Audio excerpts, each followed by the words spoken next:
नमस्कार दोस्तों, कैसे हो आप सभी। स्वागत करते हैं आप सभी का वस्त जी को इसमें। तो दोस्तों आज जो है कि बिहार डीएलएड के लिए हिंदी का न्यू प्रैक्टिस सेट नंबर 2 लेके आ चुके हैं, क्योंकि इससे पहले ऑलरेडी 1 प्रैक्टिस सेट कंप्लीट हो चुका था।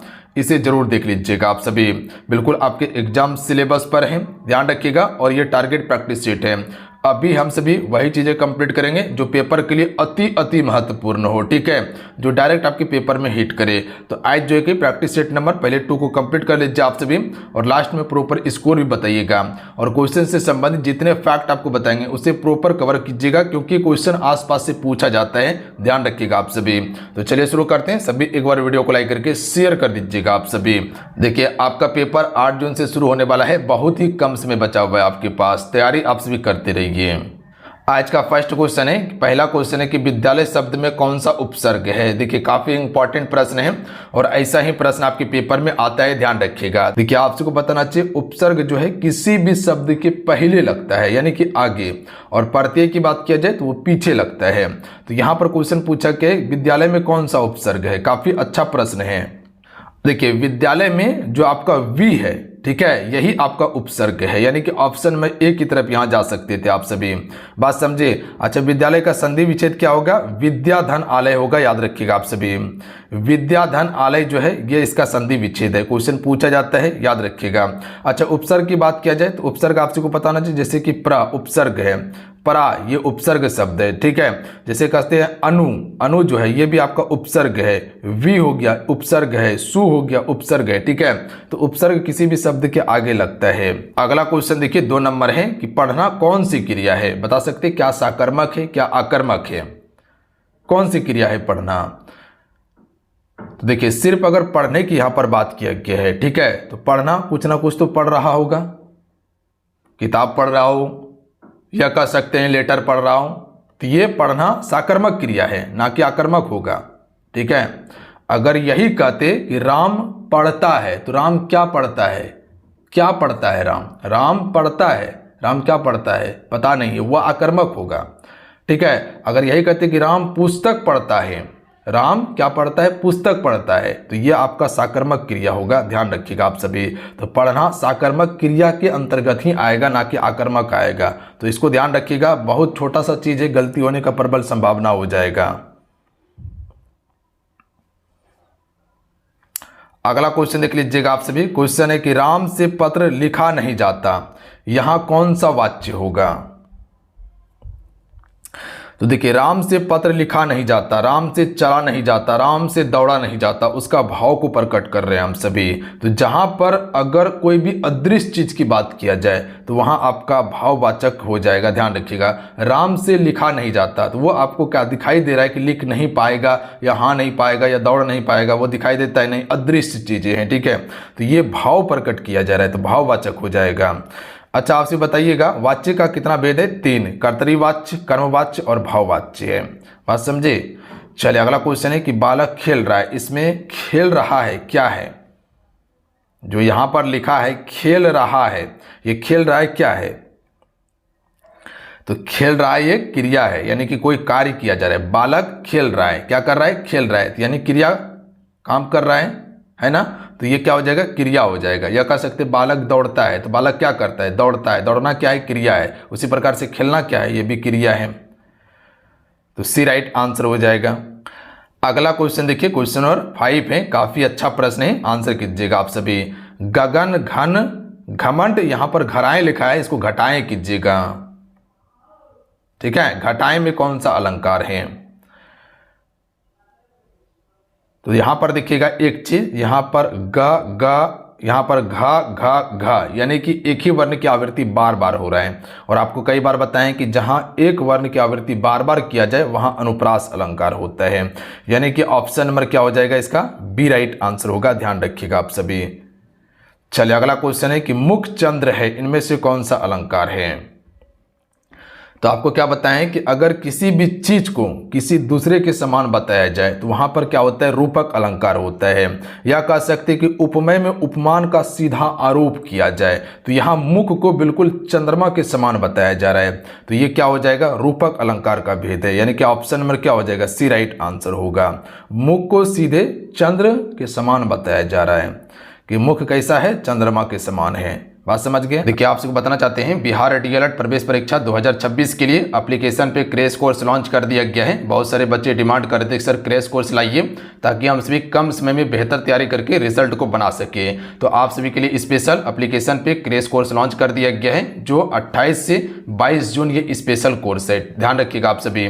तो जिस भी बच्चे का एग्जाम होने वाला है आप सभी इस कोर्स को फटाफट ज्वाइन कर लीजिए। जिस भी बच्चे को लगता है कि कहीं मेरा तैयारी नहीं हो पाया है, कहीं कसर है, ठीक है, तो अभी से भी इस कोर्स को ज्वाइन कर लीजिएगा। तो टू द पॉइंट चीज आपको मिल जाएगा, पढ़ने के लिए बेहतर तरीके से आपका तैयारी हो जाएगा जिससे आप पेपर में हाईएस्ट स्कोर कर पाइएगा। ठीक है, जितना चीजें अगर हम दे देंगे और उसे प्रॉपर कवर कर लीजिएगा तो रिजल्ट आपका आराम से होने की संभावना रहेगा। ठीक है, तो इस कोर्स को ज्वाइन कर लीजिए। यहाँ पे हम topic wise to the point चीजें कंप्लीट करवा रहे हैं, वही चीजें जो एग्जाम में डायरेक्ट आपसे से पूछा जाता है। तो ये चीजें क्लास के माध्यम से सारा चीज क्लियर हो जाएगा। इसके अलावा आपको ई बुक दिया गया है, एग्जाम से 4 से 5 दिन पहले इस ई बुक को पढ़ लीजिएगा तो करीब करीब चीजें आपका कंप्लीट हो जाएगा। साथ में इंपॉर्टेंट नोट्स, इंपॉर्टेंट पीडीएफ भी अवेलेबल करवा दिए हैं ताकि अगर प्रश्न इधर उधर से पूछे तो आप हैंडल करके प्रश्न को बना लीजिएगा, दिक्कत नहीं होगा। तो ये टारगेट है, ध्यान रखिएगा आप सभी, कम समय में बेहतर तैयारी हो जाएगा। ये कोर्स अभी आपको मात्र में 99 रुपया में मिल जाएगा जो बहुत ही कम फी रखे हैं ताकि सभी बच्चे अफोर्ड कर सके, पैसा ज़्यादा बर्बाद ना हो। बाद में हो सकता है प्राइस बढ़ भी जाएगा, तो फटाफट आप सभी ज्वाइन कर लीजिएगा। ज्वाइन करने के लिए ये एप्लीकेशन है, युवा शक्ति का ही है, सक्सेस योद्धा। इसको जाके प्ले स्टोर से डाउनलोड कर सकते हैं, अन्यथा लिंक डिस्क्रिप्शन में दे दिए हैं, तो वहां से जाके ज्वाइन कर लीजिए आप सभी। अगला है गाय में कौन सी संज्ञा है। एक चीज समझिएगा आप सभी, जैसे बताए थे कि बूढ़ा में कौन सी संज्ञा है, तो बूढ़ा जातिवाचक संज्ञा है। कैसे? क्योंकि अगर एक बूढ़ा की बात किया जाए तो बूढ़ा में पूरा जाति समूह आ जाएगा। जितने भी दुनिया में बूढ़ा व्यक्ति है तो वो पूरा जाति को संबोधित करेगा, बूढ़ा, तो ये जातिवाचक होगा। उसी प्रकार से बोल दिए गाय, तो गाय भी जातिवाचक है। कुत्ता, कुत्ता जाति, कुत्ता क्या एक ही है? नहीं, बहुत सारा कुत्ता है, तो पूरा जाति समूह का बोध होगा। जैसे कह देंगे आदमी, तो आदमी में कौन सी संज्ञा होगा? जातिवाचक होगा, क्योंकि एक ही आदमी नहीं है, पूरा आदमी का बोध करा रहा है। और पर्सनल अगर किसी आदमी का नाम लेके बोलेंगे तो वहां व्यक्तिवाचक हो जाएगा। बात समझे? बिल्कुल। तो गाय जो है यह आपका जातिवाचक संज्ञा होगा। ध्यान रखिएगा आप सभी, जहां जाति समूह का बोध होता हो। जैसे औरत की बात किया जाए तो औरत जातिवाचक संज्ञा है, क्योंकि औरत में पूरा औरत समूह आ जाएगा। द्रव्यवाचक में जिसे नापा तोला जा सके, भाववाचक में जिसमें भाव प्रकट हो, जिससे कह सकते इससे दौड़ा नहीं जाता, जैसे बुढ़ाड़ी हो गया, मिठास हो गया, ये भाव को प्रकट करते हैं। वह प्रतिदिन विद्यालय जाता है। प्रतिदिन क्या है? देखिए विद्यालय जाना, ठीक है, विद्यालय जाना ये क्या है? क्रिया है। ये जाना क्या है? जाता यानी कि जाना। तो जाना जो है यह आपका एक क्रिया शब्द है, बट प्रतिदिन जाना ये उसकी विशेषता है। ध्यान रखिएगा, जाना क्रिया है और प्रतिदिन जाना उसकी विशेषता है। तो ये आपका क्या हो जाएगा? जहां आपका क्रिया के साथ विशेषण आए वहां आपका क्रिया विशेषण होगा। बात समझे? जाना क्या था? क्रिया था। प्रतिदिन जाना, प्रतिदिन जाना उसकी विशेषता है कि वो प्रतिदिन जाता है। तो यहाँ विशेषण और क्रिया दोनों है, तो क्या हो जाएगा? क्रिया विशेषण होगा। अगला क्वेश्चन है कि चरण कमल बंधु हरि राय में कौन सा अलंकार है? क्या क्वेश्चन समझ में आ रहा है? काफी ज्यादा सारा इंपॉर्टेंट प्रश्न है। प्रीवियस ईयर उठा के देखिएगा ना तो इसी प्रकार का प्रश्न आता है पेपर में। तो इसीलिए कहते हैं कि जो चीजें हम दे रहे हैं ना वो आपके पेपर के लिए काफी ज्यादा इंपॉर्टेंट है। बहुत सारे बच्चे भरोसा करके तैयारी कर रहे हैं और भरोसा उसका बिल्कुल बना रहेगा, इसके लिए सोचना नहीं है। कंटेंट को लेकर बिल्कुल नहीं सोचना है। मेरे पास बेहतर चीजें हमेशा कंप्लीट करवाते हैं आपको। हमको जितना मेहनत करना पड़े कहीं कोई दिक्कत नहीं है, बट आपके साथ गलत नहीं होगा। चरण कमल बंधु हरि राय में कौन सा अलंकार है? तो यहां पर देखिएगा चरण को कमल के समान बताया जा रहा है। ये चीज को ध्यान रखिएगा आप सभी। बात समझे? चरण को कमल के समान बताया जा रहा है। जब किसी को किसी के समान बताया जाए तो वहां कौन सा अलंकार होगा? बिल्कुल रूपक होगा। अगर बिहार डीएलएड का प्रीवियस ईयर का क्वेश्चन देखिएगा तो रूपक अलंकार से भर भर के क्वेश्चन पूछा है। तो हम भी भर भर के क्वेश्चन करवा देते हैं रूपक अलंकार का, ताकि डायरेक्ट हुबहू प्रश्न आ जाए, आंसर कर लीजिएगा आप। अगला क्वेश्चन है कि वीर रस का अस्थायी भाव क्या है? देखिए वीर रस का अस्थायी भाव होता है उत्साह होता है, याद रखिएगा आप सभी। वीर का मतलब क्या होता है? साहस, पराक्रम, ठीक है, तो यह आपका उत्साह से संबंधित होगा। करुण रस का अस्थायी भाव क्या होता है? काफी इंपॉर्टेंट प्रश्न है और बहुत बढ़िया प्रश्न है। करुण रस का अस्थायी भाव क्या होता है? जहां पर दुख और पीड़ा हो, ठीक है, तो यह आपका क्या हो जाएगा? शोक होगा। ध्यान रखिएगा, इसका अस्थायी भाव क्या होगा? शोक होगा। अगला क्वेश्चन है कि रामचरितमानस मुख्यतः किस छंद में रचित है। तो देखिए रामचरितमानस की बात किया जाए तो ये दोहा और चौपाई में रचित है, याद रखिएगा आप सभी। अच्छा, रामचरितमानस के कितने कांड हैं? तो 7 कांड हैं, ध्यान रखिएगा। और रामचरितमानस के लेखक कौन है, बता सकते कोई? नीचे कमेंट करके बताइएगा रामचरितमानस के लेखक कौन है। अगला क्वेश्चन है कि दोहे में कुल कितने चरण होते हैं। देखिए जितने भी मेरे साथ जुड़े हुए हैं एक बार वीडियो को लाइक करके शेयर जरूर कीजिएगा, अपना प्यार जरूर दीजिएगा, सभी से रिक्वेस्ट करेंगे। और जो भी आपके साथ में तैयारी कर रहा है ना, उसके पास शेयर आपसे जरूर कर दिया कीजिए। तो देखिए दोहे में कुल कितने चरण होते हैं? 4 चरण होते हैं, याद रखिएगा। जो इसका पहला, ध्यान रखिएगा आप सभी, दोहे का पहला और आपका जो तीसरा चरण होता है, ठीक है, इसमें आपका 13 मात्रा होता है, याद रखिएगा 13 मात्रा। तो पहला और तीसरा में 13 मात्रा होता है। और वहीं पर बात किया जाए दूसरा और चौथा में कितना कितना होता है? तो 11 मात्रा होता है, बात समझे। तो जो आपका दूसरा और चौथा है इसमें 11 और पहला और तीसरा में 13 मात्रा होता है, बात समझे। तो कुल इसमें 4 चरण होते हैं। अगला है कि अंधे के हाथ बटेर लगना, मुहावरे का अर्थ क्या है? तो अचानक लाभ होना इसका अर्थ होगा, आसान प्रश्न था। अगला है कलम तलवार से अधिक शक्तिशाली है, इसमें कौन सा अलंकार है? देखिए यहाँ पर ना आपका उपमा अलंकार होगा, ना रूपक, ना अनुप्रास होगा, तब बचा यहाँ पर आपका व्यतिरेक अलंकार। तो इसमें व्यतिरेक अलंकार ही होगा। बोलिए कैसे? देखिए कलम तलवार से अधिक शक्तिशाली है। अब यहाँ पर थोड़ा सा समझना है, यहाँ कलम को तलवार से अधिक शक्तिशाली बताया जा रहा है, कलम को तलवार से भी अधिक शक्तिशाली बताया जा रहा है, ठीक है। तो जहाँ पर उपमेय को उपमान से श्रेष्ठ बताना, तो यहाँ पर कलम को तलवार से सबसे शक्तिशाली बताया जा रहा है, तो यहाँ पर व्यतिरेक अलंकार होगा, ध्यान रखिएगा आप सभी, बात समझे। तो जहाँ पर उपमेय को अगर उपमान से श्रेष्ठ बताया जा रहा है वहीं पर आपका व्यतिरेक अलंकार होता है। चले अगला है कि चौपाई छंद के प्रत्येक चरण में कितनी मात्राएं होती है।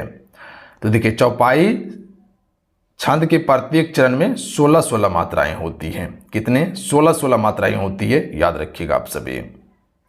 अगला है कि मन तड़प्त हरि दर्शन का आयज, इसमें कौन सा अलंकार है? यहाँ पर देखिए हरि दर्शन की आयज यानी कि भगवान की बात किया जा रहा है, यानी कि मन जो तड़प रहा है, किसी के प्रेम के लिए तड़प रहा है, भगवान की दर्शन की प्रेम के लिए तड़प रहा है। तो यहाँ पर भक्ति गुण की यहाँ पर बात किया गया है, भक्ति की बात किया गया है, इसमें आपका भक्ति रस होगा, ध्यान रखिएगा आप सभी, बात समझे। अच्छा, भक्ति के प्रमुख कवि कौन है? सूरदास, तुलसीदास, मीरा, ये सभी भक्ति कवि हैं। अगला है कि विद्या धन है, इसमें कौन सा वाक्य है? तो विद्या धन है, सरल वाक्य है, बिल्कुल आसान प्रश्न है।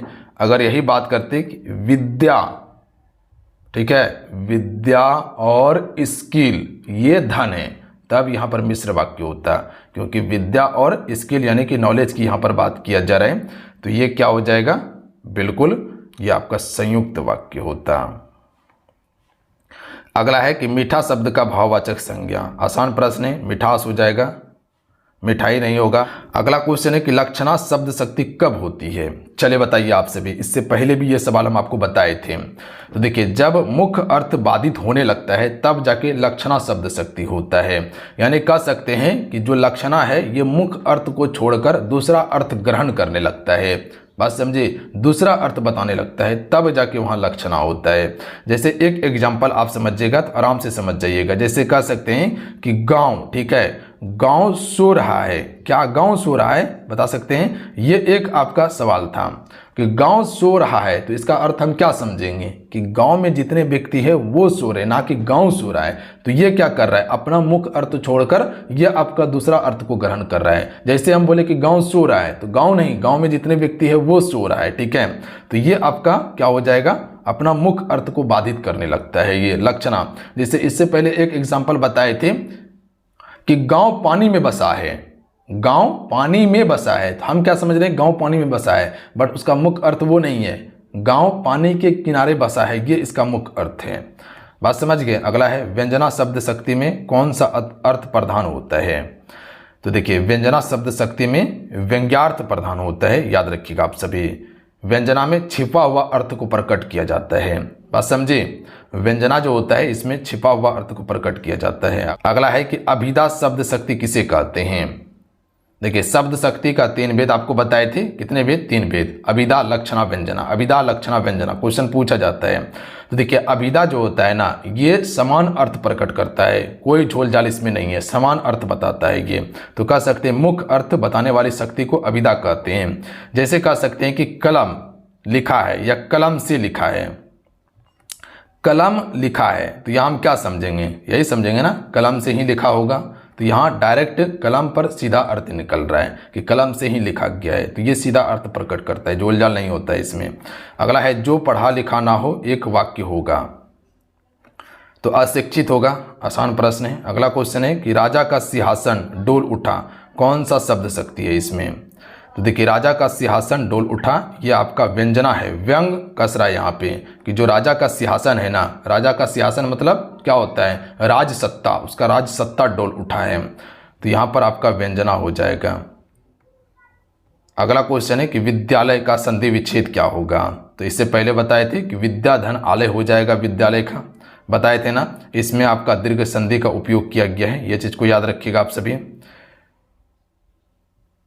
संधि मुख्यतः 3 भेद हैं, स्वर, व्यंजन और विसर्ग, ध्यान रखिएगा। भारत मेरा देश है, इसमें मेरा कौन सा सर्वनाम है? तो देखिए जो मेरा है यानी कि यहाँ पर क्या बताया जा रहा है? अधिकार की बताया जा रहा है। या कह सकते ये मेरा कलम है, तो यहाँ पर अधिकार प्रकट किया जा रहा है। ये मेरा घर है, अधिकार प्रकट किया जा रहा है, ठीक है। ये मेरी गाय है, अधिकार प्रकट किया जा रहा है। तो भारत मेरा देश है, ये आपका अधिकार संबंधवाचक होगा, यानी कि option number D right answer होगा, जहां पर अधिकार की बात किया जाता हो। जैसे मेरा, तुम्हारा, ये सभी अधिकार को प्रकट करता है। अगला है काला घोड़ा दौड़ रहा है, काला कौन सी विशेषण है? तो देखिए घोड़ा का दौड़ना, घोड़ा क्या है? संज्ञा है। दौड़ना ये क्या है? ये क्रिया है। जबकि काला क्या है? ये उसकी विशेषता है। तो घोड़ा की विशेषता क्या है? कि घोड़ा काला है, तो इसमें घोड़ा का गुण बताया जा रहा है कि घोड़ा की विशेषता क्या है? घोड़ा काला है। घोड़ा का गुण है कि घोड़ा क्या है? काला है, पीला है, हरा है, तो इसमें गुणवाचक विशेषण होगा। सदैव का संधि विच्छेद बताना है, क्या होगा सदैव का संधि विच्छेद? सदा धन ऐब होगा, ध्यान रखिएगा आप सभी, सदा धन ऐब, यानी कि ऑप्शन नंबर क्या हो जाएगा? ये इसका राइट आंसर होगा। चलिए अगला क्वेश्चन देख लीजिएगा आप सभी, महेश का संधि विच्छेद क्या होगा? तो देखिए महेश का संधि विच्छेद होगा महाधन ईश होगा, याद रखिएगा आप सभी, क्या? महाधन ईश। अगला क्वेश्चन है कि वह धीरे धीरे चलता है, धीरे धीरे क्या है? देखिए धीरे धीरे चलता है, धीरे धीरे चलता है, ध्यान रखिएगा, वह धीरे धीरे चलता है।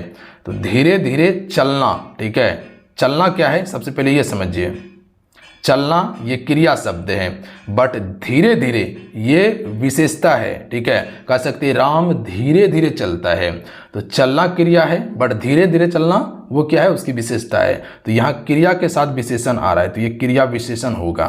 बात समझे आप सभी कि नहीं समझे? बिल्कुल समझे आप सभी, यानी कि यहाँ पर रीति प्रकट किया जा रहा है, धीरे धीरे चलता है। तो चलिए आज कितना ही, आज के इस सेशन में कुल 30 प्रश्न आपको हिंदी का कंप्लीट करवाए हैं, जो आपके पेपर के लिए काफ़ी ज़्यादा महत्वपूर्ण था। आज का क्लास कैसा लगा नीचे कमेंट करके ज़रूर बताइएगा। अगर आज का ये क्लास अच्छा लगा हो, हेल्पफुल लगा हो, तो वीडियो को लाइक करके शेयर अपने दोस्तों में ज़रूर कीजिएगा। मिलते हैं, जय हिंद, वंदे मातरम। ध्यान रखिएगा, पढ़ाई करते रहिएगा, जाते जाते वीडियो को लाइक करके शेयर कर दीजिएगा आप सभी। और जो आप सभी के लिए क्रैश कोर्स लॉन्च किया गया है, जो भी बच्चे ज्वाइन नहीं किए कर लीजिए और तैयारी कर लीजिए। टू द पॉइंट चीज़ें दे दिया गया है, वहाँ पे जितने भी चीज़ें आपको दिया जाएगा सारे एग्जाम ओरिएंटेड अभी चीज़ें हम कंप्लीट करवा देंगे, जो डायरेक्ट आपके पेपर के लिए इंपॉर्टेंट हो, ठीक है, जो डायरेक्ट आपके पेपर में पूछा जाएगा। तो आप सभी क्रैश कोर्स को भी ज्वाइन कर लीजिए, लिंक सारा चीज़ का डिस्क्रिप्शन में दिया हुआ है। मिलते हैं, जय हिंद, वंदे मातरम।